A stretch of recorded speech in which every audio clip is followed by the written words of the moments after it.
Hello, everybody. Good day once again. Today, Sunday, last day in November. I want to wish everybody. Very soon we'll soon be saying compliment of the season, right? So anyway, let's go on today. I want us to look at the market as we enter the last month of the week. Starting tomorrow. Tomorrow will be on the first, right? So the first instrument I want us to look at is the XY, the dollar index. The dollar index has bottomed some for like how many weeks now? And we've seen price, be moving up gradually. And then you can see that the sentiment around the dollar is still very, very, very, very bearish. If you look at the weekly time frame, it's clear that we are still very bearish. So, but however, for the past couple of weeks, the dollar has been, pushing upward to the upside. And for me, if you ask me, I think I'll still see the dollar is still bearish because uh the fundamentals are still pointing downwards for the dollar when you talk about tariff, when you talk about interest rates, and when you also talk about the fact that a lot of countries are moving their funds out of the US treasuries to gold. As a matter of fact, it's the first time in a long time that the amount of gold that countries are buying right now are more than the amount of US treasuries are buying.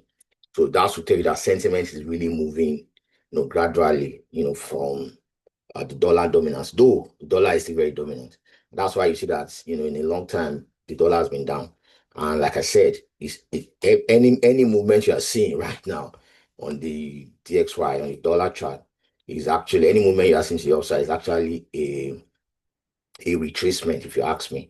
I expect price to still, continue to downside if nothing changes, all right, on tariffs, on interest rates, on so many things that's been, pushing the dollar to the ups to the downside.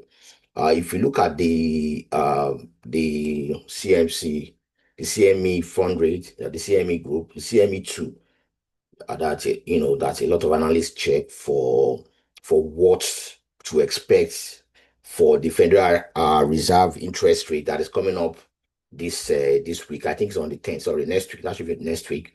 The Federal Reserve are supposed to meet to determine the next interest rate. You see that what we have 87.4% expect the Federal Reserve to cut interest rate by 0.25%. All right. So just 12%, I agree that they should keep the rate the same. So like I've been saying on this channel, the idea is for the interest rate by the Federal Reserve, we've been having them, talk about they will continue to cut interest rates, all right, because of what? Because of inflation. And then next year as well, we are expecting an aggressive interest rate reduction, because we are going to be seeing a new Federal Reserve chairman, who is working with the president at the moment, all right? So, and also believe that interest rate should be reduced. That's one. And secondly, we are likely to also the present chairman of the Federal Reserve has already mentioned that quantitative tightening will be coming to an end this year. So that means we are going to be seeing a lot of quantitative easing next year. What that means is that we're going to be seeing the money printer will be rolled out. So that means they're going to be seeing a lot of money printing from the US economy next year. And what that signifies is that we're going to be having a weak dollar.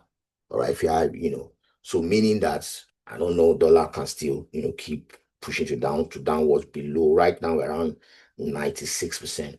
So for the dollar right now, like I said, fundamentally, it's not looking good. It's not looking good. All right. So moving forward, and then you can see that in gold. If you look at gold, gold has been tearing up. I just mentioned that this is the first time in a long, I cannot remember the number of years. I think I saw it on one report. I don't want to guess, but it's a long time, that we have seen uh, countries putting a lot of money are buying gold instead of the US treasuries, which and then right now we have more countries. We have the amount of US treasuries that they are buying daily I'm sorry, the amount of gold that's being bought by countries and institutions is much more than the US Treasury. So that, I mean, that's it. And then you can say that is reflected in the price of gold. Gold has been pushing to the upside, fundamentally has been pushing to the upside. So right now, for gold, I'll be looking for an opportunity to see a breakout from this range. Mm. We already have one. So if I want to have an outer trend line, I can do this. I can do this. So if I see, or I can remove this and wait for price to break out from this range, or if all things being equal, if I see price pull back to this zone, I mean, this is going to be a very good point to be looking for buying opportunity. If price come down to that zone, will be a very good spot to be looking for buying up. If you go to the 4-hour time frame, you see that what we have here is that we are still within range. Gold is bullish. All we are looking for is an opportunity to jump on a buy based on that fundamental that I just mentioned. So if I see a pullback, a proper pullback to this zone, it'll be a very good spot. But however, sometimes, as retail trader, you cannot say, this is what market will do. You can only anticipate and follow price. However, if the second option is that if price doesn't pull back, we might have a little pullback and then breakout. So what you want to wait for is probably a pullback again to the to what I call this trend line, this counter trend line, what is known as a break and retest. Price comes back and tests this place and then will continue to the upside. So the prediction for gold towards the end of the year, people are saying 4,005, and I don't think that is out of reach at the moment. So looking for buying opportunity for gold. As for me, I always avoid to jump on a sell. I always try to look for an opportunity to jump on a buy for gold. All right. So that's how I buy on gold. For Bitcoin, however, Bitcoin has broken. If you remember the last video that I made, we spoke about this structure, this on the weekly time frame, this support, and price has broken this support. We've seen a break of structure. So until I see a proper breaking or breakout from here, then I can say the bullish run has continued. But for now, I'll be looking for opportunity to be looking for if I want to be jumping on Bitcoin right now. But on the long term as a trader, what I've been doing with Bitcoin is just that right now I've not started because it's looking like we are entering the bear season for crypto. So I'm looking forward to when I'll start seeing proper pullback probably into the 50,000 range. I don't know if that will happen next year, or 2027. But I'm looking for price to really pull back into this zone so that I can start doing my DCA, dollar cost average, start buying Bitcoin, accumulating Bitcoin again, like I've been doing. So, but for now, I feel price should pull back a little bit, then we'll continue to the downside. All right. Except we see an aggressive money printing next year, then we can see price keep pushing to the upside, for Bitcoin. But if you want to day trade Bitcoin, I don't really day trade Bitcoin like that, except once in a while when I see a very good setup. What you want to do is go to the 4-hour time frame and look right now and look for an opportunity to jump to participate in this buy. As long as this support holds, as long as this support holds, so you want to look for an opportunity to participate in the buy, probably price pull back to this zone and then we'll join that buy. All right. But on the long run, if you ask me, Bitcoin is bullish. And you can't, that one is that one is undebatable. Bitcoin is bullish on the long run, but on the short run and the midterm run, we will be seeing these crashes always happen. Price for Bitcoin, top out, seems to have top out at 126,000. Like I mentioned, if by next year we see an aggressive money printing and rate cut, price we should see Bitcoin break above this price around 126,000. All right. So I would say that let's go and check currency. I want us to look at what is happening in currency. Let's see pounds USD. I jumped on this buy last week. Unfortunately, I didn't share it in the group. I shared some couple of trades, EURUJPY that played out, EURUCHF that still played out, that also played out. But this particular one, I took this trade. This one, I took this trade for pounds USD. All right. And then you can see on the weekly time frame, we have a nice bounce of 1.3 a pullback into these zones, an opportunity to buy again, to buy for a pullback this week into these zones, an opportunity to buy because we are seeing structures is building around this zone. So I expect price pullback to this zone again. It would be a very good opportunity to jump on that buy. Or if we do this and we have price, break that counter trend line, you want to jump on that to the upside. But for now, um, um, pounds USD seems to be holding the zone, this buy zone that I might mark out where I jump. I jump on this trade around the zone. I followed it up to this point before I come on. So I'm expecting price to, if price can pull back, I'll really love it to jump on the buy. But for now, I'm bullish on pounds USD in the midterm. Based on what I mentioned on happening to the dollar, price should be pushing to the upside for pounds. Same with Euro USD, same structure. So another structure I want us to look at are the JPY. The JPY has been very, very, especially Euro JPY is one pair I actually want to check. Let me go look for it. There's Euro JPY. I have it marked out. There's something I want to show you guys on Euro JPY. Okay. Okay, I think this is it. This is Euro JPY. This liquidity has been invalidated. Price has not come there since. If you look at Euro JPY, you see that it's been every JPY pair since the beginning of this year. And the reason is not far-fetched. The reason is because let's check the reason. And some of these things, you just Google it. You want to know what is happening. Like I always say on this channel, as much as I'm a technical trader, I also try to find out why is a particular pair behaving the way it's behaving. It's very important. You want to know fundamentally. They work hand in hand. You want to know fundamentally what is happening. And if you just Google it, Bank of Japan, you notice that according to Google, and I mean I've checked so many sources as well, it's the same thing they're saying. The Bank of Japan current policy interest rate is 0.5%, which has been maintained since January 2025. So for more than 30 years, Japan has kept their interest rate at 0%. So for the first time, they increased their interest rate to 0.5%.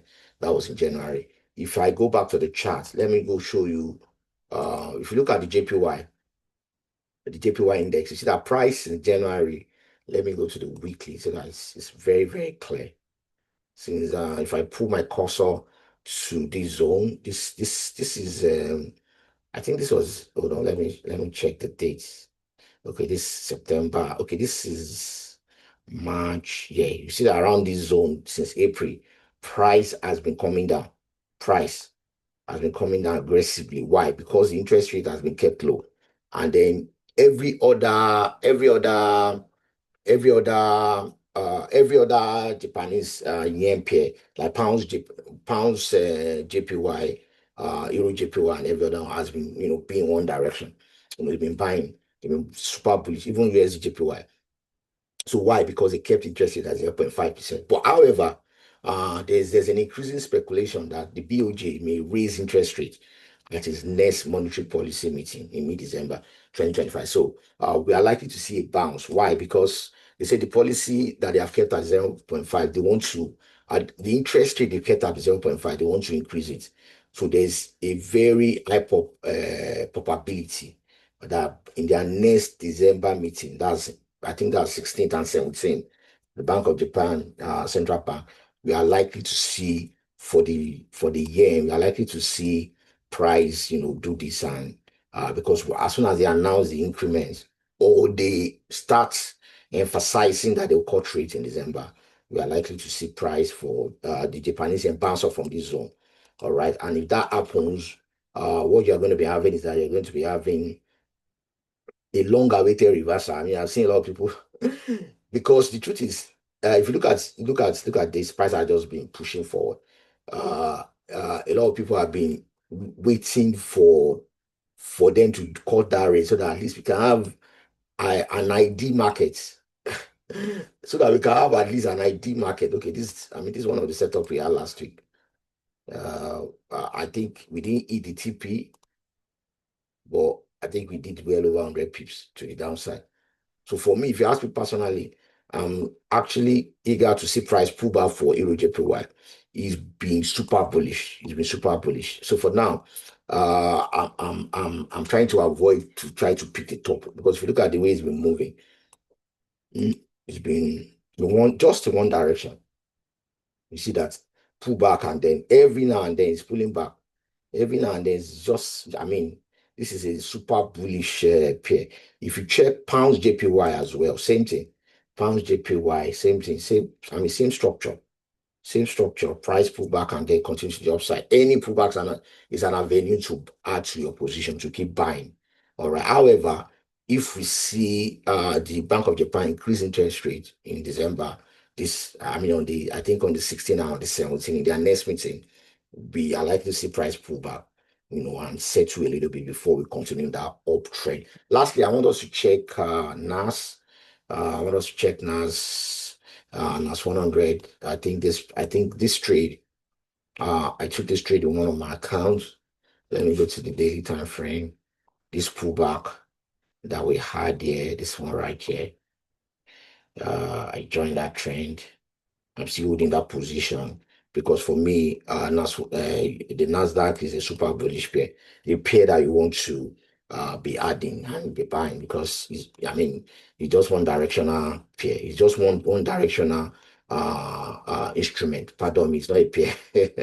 I'm talking about as an index. It's just in one direction. It moves in down one direction and keeps moving.